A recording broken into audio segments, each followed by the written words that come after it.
Going into the speech last night, the Republican convention this week, I thought has been terrific. One of the best I've seen in years. The speeches by the everyday Americans every night that talked about how Biden's policies have impacted them absolutely stole the show a couple times.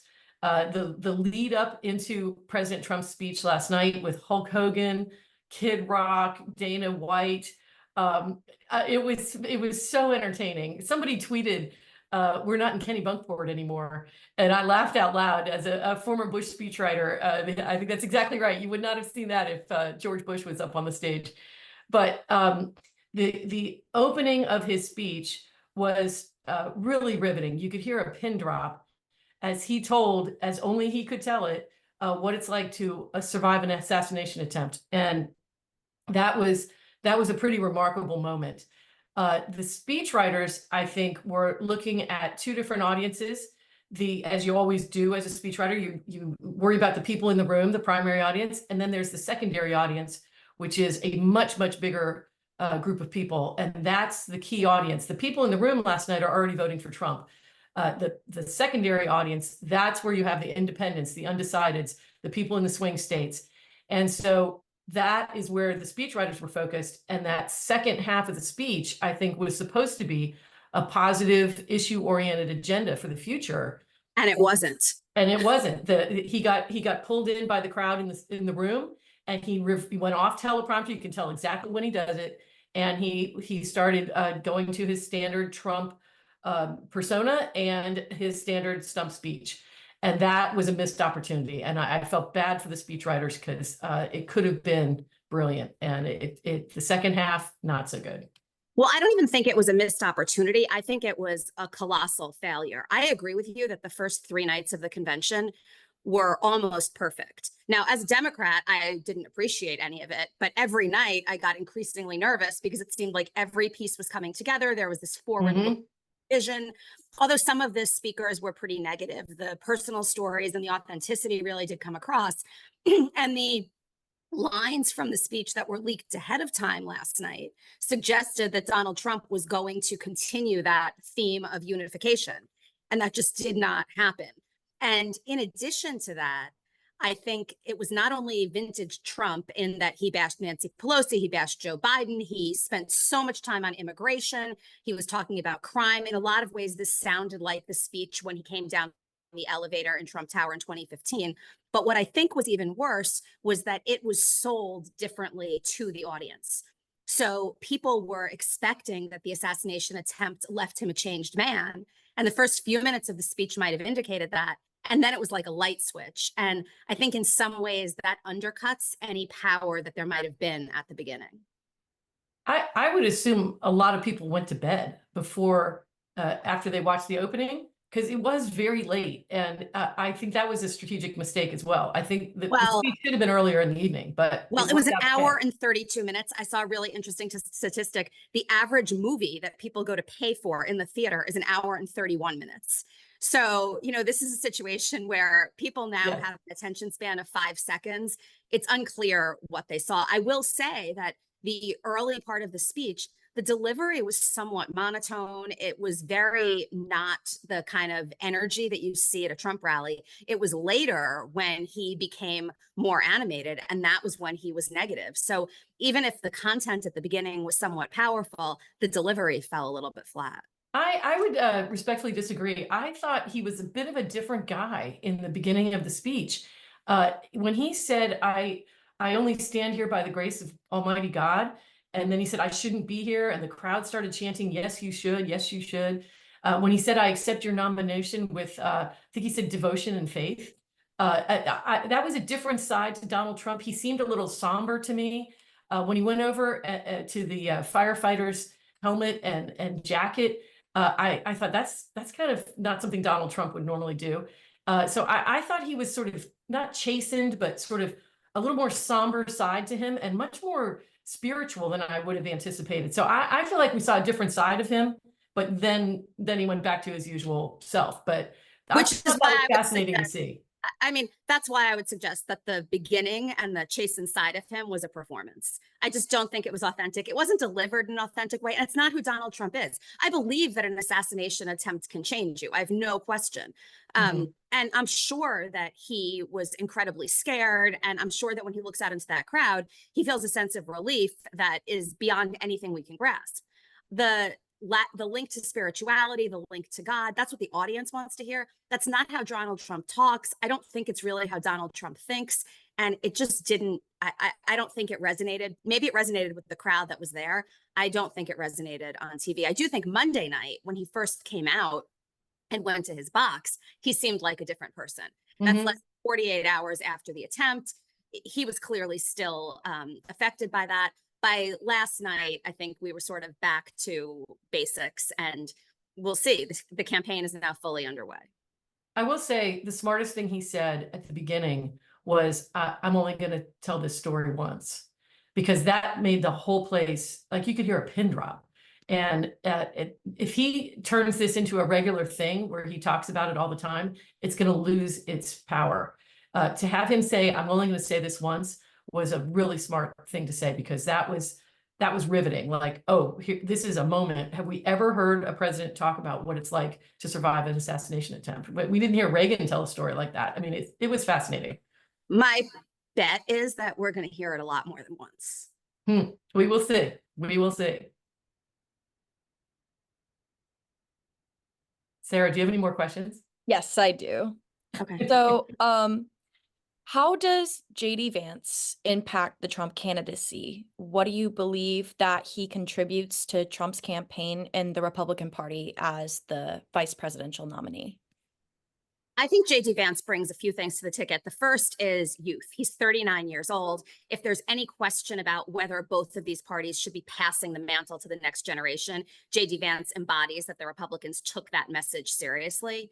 He also really energizes the base. He's Trump 2.0. And in a lot of ways, he's Trump on steroids when it comes to doubling down on some of the policies. They're very, very similar. He's very socially conservative and gives Trump credentials on some of those issues that people might be a little bit skeptical about. And he's very, very energetic among blue collar voters, which means that he might be the victory that Trump needs in Wisconsin, Michigan, and Pennsylvania. That said, he doesn't do it for suburban women. He doesn't do it for Black men. And so this is clearly a base strategy. It might be enough. Trump needs the electorate to look like it did in 2016, and J.D. Vance is a way to bring that about. But if the electorate looks like it did in 2020, it's unclear if J.D. Vance adds the same cachet to a ticket that somebody like Doug Burgum might have. I agree with you, Jen, that J.D. Vance definitely brings youth to the ticket, it would have been crazy if Donald Trump had named a 65-year-old to the ticket. So I'm very glad that he went to the next generation. I think that was very smart. And in terms of his policy stances, he definitely sends the message that this is a Big Tent Republican pick. His take on, say, unions and industrial policy, some of his foreign policy stands are very different from a lot of other Republicans. So that may draw some people in. But in the big picture, you're right. I think this was not an outreach pick to try and bring in more independents and undecided voters. This was somebody who is very similar to Donald Trump. The best thing I can say is he's got a very compelling story. I don't know if you read Hillbilly Elegy, but I did. And it was an amazing story of all these forgotten people. And those are the ones who may or may not have voted in the past and may now. So it could help, especially in the swing states. I think they're going to keep J.D. Vance in the Ohio, Pennsylvania, Wisconsin, that area of the country. He's not going to be campaigning on the coast. He will be the way to win the swing states in the middle of the country. And that could be a brilliant electoral strategy. But like I said, he didn't strike me as an outreach candidate as somebody like Nikki Haley or Glenn Youngkin would have been. And I think it's also a risky strategy in that for every blue collar voter that he mobilizes, there's a suburban woman that he might turn off. We're already seeing the Democrats releasing statements that J.D. Vance has made regarding women, regarding how women should stay in abusive marriages because it's better for the kids, regarding his position that abortion is never okay, even in cases of rape and incest. And so there are these extremist policies that he still does not distance himself from. He has distanced himself from criticizing Donald Trump in 2015 and 2016 and saying that he's seen the light. And that's a smart move because he can say to people, look, I was wrong. You might be wrong too. Come on board. But it's more difficult when he has statements like that to just let them go. And what I think we're seeing are the Democrats thinking, all right, for every blue collar and Rust Belt voter that he's able to mobilize in Michigan, Wisconsin, or Pennsylvania, there's a suburban woman in one of those states that we're going to do everything we can to offset that appeal. So this is an ongoing problem with vice presidential nominees, where they dig up statements from the past that contradict the nominee. I mean, my boss, George H.W. Bush, had called Reagan's economic policies voodoo economics, and had to somehow reconcile that and move forward, in a unified way with the nominee, which he did very successfully. But this is an age-old problem of stuff that the vice president has said. Look at Kamala Harris. She basically called Joe Biden a racist, and yet they reconciled and moved forward together. And well, I do think there's a difference, though. I think J.D. Vance was actually quite smart in not distancing himself from any of his previous comments and not denying that he said them. He's just saying that that's no longer what he thinks. Donald Trump proved that he was wrong, and he's never been so happy to be wrong. So in a lot of ways, that was a smart move because they don't have to worry about everything that he's ever said that's negative regarding Donald Trump. I think the more damning statements are these broader views about women's roles in society, about life in general, where if there were suburban women who are a key demographic, and it's a very, very slim part of the electorate, but that's where elections are decided now. Those are the kinds of things where it's not about Donald Trump's policies. It's actually Donald Trump is 78 years old. J.D. Vance is going to be the person who is bringing this party forward. Does he actually believe these things? And that's a little bit trickier. His wife helps him on that front because she's a very successful lawyer. She is clearly his equal in terms of, intellectual heft. She was successful at Yale Law School, but I think it's still going to be difficult. And I wouldn't be surprised if the Republicans do everything they can just not to bring that kind of stuff up. And instead, again, to focus on the voters that he can motivate and not spend that much time trying to convert those who might be turned off. You want to watch the vice presidential debate together, Jen? I do. This will be fun. If she's still vice president. She's not going to be the vice president. We'll see. She'll be debating Donald Trump in a few months. All right, we'll have to have like a friendly bet. I think that would be fun. Me too. All right, I just have a couple more questions. Okay. So last night, obviously, there was a lot of talks before I watched some of the pre-Trump speech commentary, and they were discussing how there are more doubts on the Democratic side on whether Biden is going to continue with his candidacy and what that could mean for the future of the Republican Party, of Trump's candidacy and election bid. Because, like you said in one of the earlier conversations, Mary Kate, Trump relies on Biden a lot when it comes to his campaign strategy. So do you think after this convention, if Biden were to drop, or since these talks are going on, do you think that the Republicans are going to change their strategy a bit with Trump's candidacy? So if Biden is no longer the nominee, I really don't think it's going to have that big an impact on the Republican strategy. You saw last night, originally President Trump, it was leaked that he would not name President Biden at all. He was close. He only did it once, but it would have been better if he didn't name him at all. But and I think the strategy is, if you look at the polling on Gallup and Pew, the issues that are most important to Americans are lining up with the issues that Donald Trump has an advantage on. And that would be the economy, inflation, immigration, crime, things like that. And that's what's going to be key in these swing states that we're talking about. No matter who the Democratic nominee is, the Democrats are not doing well on the issues that they want to talk about, which are how horrible Donald Trump is and a threat to democracy, and then abortion. Abortion ranks up there, but it's not at the top of the list. And so I think that's smart for the Republican strategy to stick to the issues that the voters want to hear a positive agenda going forward on. And if the Democrats were smart, they'd put forth that agenda. But right now, you don't hear much about that. So I don't think it's going to change the Republican strategy, no matter who the nominee is. I agree with that. I think it changes the Democratic strategy altogether. As far as abortion is concerned, for example, Joe Biden has never been the best messenger on that issue.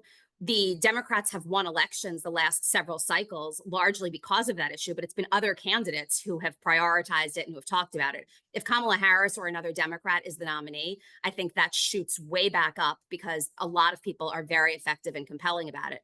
The other thing is, whoever the Democrats nominate will energize the base. And so that doesn't mean the Republicans have to change their strategy. It just means that the Democrats have a much easier time getting out their vote. And then it becomes more about who's more enthusiastic, who's able to turn out their voters, and what groups of voters are going to be movable. Right now, it looks like Black men, for example, are a group where Donald Trump can carve off and peel off 2 or 3% more than he has in the past. If Kamala Harris is the nominee, unclear that he's going to be able to do that. Suburban women right now, on issues like crime and immigration, are a little bit more inclined to support the Republicans. But if issues like democracy and abortion, which we've seen in the midterm elections, are used to motivate them in an effective way, they're more inclined to support the Democrats. So I think the entire landscape of the Democrats' messaging can change, and the enthusiasm gap can close. So I think that's where the major change comes. I don't imagine the Republicans sitting around thinking, oh, we need a new policy because X is now the nominee. Right. All right, awesome. One final question. So how would you sum up the entire week of the convention and what it means for the future of American democracy?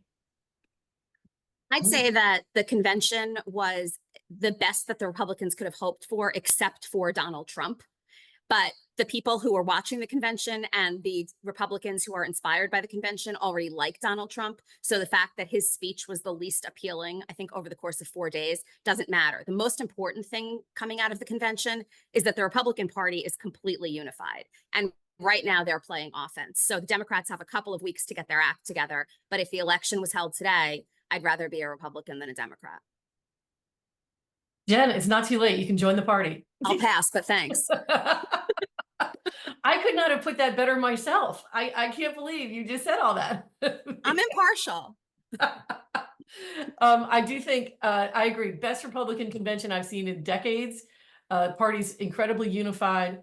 And I think the exhausted majority, as we like to call ourselves, I think it really appealed to them in a lot of ways because it was not a mud fest. It was very positive, very optimistic, and very just not a. I'm at a loss for words. Let me start that sentence again. I think that the convention this week really appealed to this exhausted majority of us who are tired of the negativity and the backward looking and the character assassination. There was very little of that. It was a very positive, optimistic message, and the Republican Party is very unified. And I hope that spreads to the rest of the country. This message of unity, I think people are very hungry for it. And we heard a lot of that this week. If we could continue that at the Democratic convention, how great would that be? I will say, though, that that message of unity ended when your nominee took the stage. And so when we think about the next several months, the extent to which Donald Trump remains disciplined and tries to put forward a unifying message, I think is really the open question. Last night, it seemed like he's able to do it for about 12 minutes. And after that point, it just violates everything in his DNA. And so we'll see what happens. But if all of his surrogates remain disciplined, if JD Vance remains disciplined, I don't know if that's enough because Donald Trump is this lightning rod. And based on the middle of the speech last night, it's unclear that the assassination attempt changed him, at least in that regard. The last thing I would say to that is, I think that the assassination attempt galvanized a lot of people who are concerned about our democracy and are saying enough is enough. We've got to put this behind us. And I think that changed some people's view of him, regardless of what they thought of him in the past. And that could change things, but we'll see how he behaves the next few weeks. But I think there's an opportunity there to put all the negativity behind us and move forward together. I do think there's one important thing that we haven't talked about at all, and that's facts. And I do think that the pomp and circumstance of the convention was the smoothest and the best that I can remember. But the content was quite troubling in a lot of ways. And last night, the people who introduced Donald Trump, whether it be Dana White or Hogan or Eric Trump, very explicitly suggested that Joe Biden, the Democrats, and the left had something to do with what happened on Saturday night. And I think that that's irresponsible. Donald Trump didn't say it. J.D. Vance, when he was on the stage, didn't say it. None of the big speakers said it, but it was there and it was implicitly percolating throughout the room. And I did find that somewhat appalling. The other thing that was somewhat striking were just the complete lies about various policy. Now, not lies that we haven't heard before, but CNN, for example, fact checks and just most of the statistics regarding the economy, most of the statistics regarding crime and immigration were just not true. Now, Americans don't care, but the reality is that the bill of goods that the Republicans were selling at this convention and the history that they're referring to were not exactly the way that they described it. The only thing I can say back to that is I think that most Americans are starting to view the quote unquote fact checking operations as becoming more and more partisan. And whether it's CNN or anybody else, I think people have started tuning out the fact checking because it's not always objective. And that is I think a problem. facts are objective though. Yeah, And in so fact, I would say facts are objective, but So they're if being we've gotten used to in a the partisan point way. where, if we've gotten to the point where one party no longer believes that fact checking is objective, we have a problem. There are actual facts. We know what crime rates are. We know that violent crime is down, and virtually every single speaker on that stage said that violent crime is up. We know that anecdotally there are some horrible examples of illegal immigrants committing crimes, but we also know that more broadly speaking, illegal immigrants commit crimes at a much lower rate than anybody else. These are actual verifiable facts. And if an entire party is writing off fact checkers as partisan, I'm not sure that they're doing a real service to the American people. They would just have to agree to disagree on fact checking. And facts. I agree with you on facts, Okay. but the fact checking operations, I think are getting out of control. Anyway.